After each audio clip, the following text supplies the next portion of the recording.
Our goal is your satisfaction. Let us show you the way.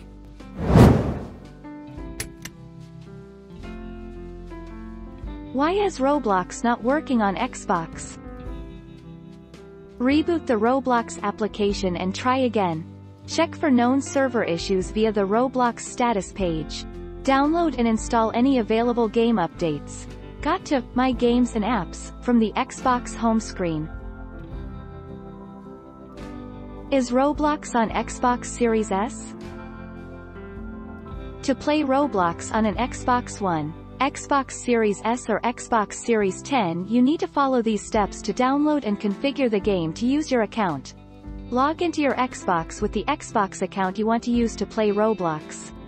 Open the Microsoft Store on the Xbox console.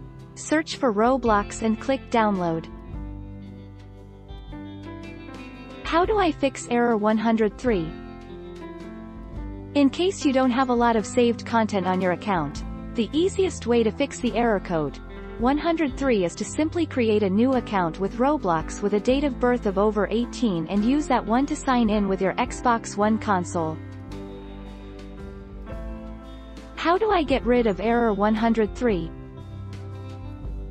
If it's a firmware issue, turn off your Xbox and wait for some time, 30 seconds to 1 minute.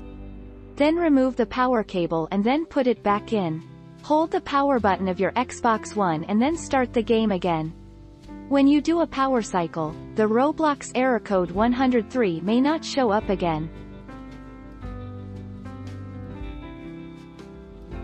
Take our lead. Let's help you make your mark.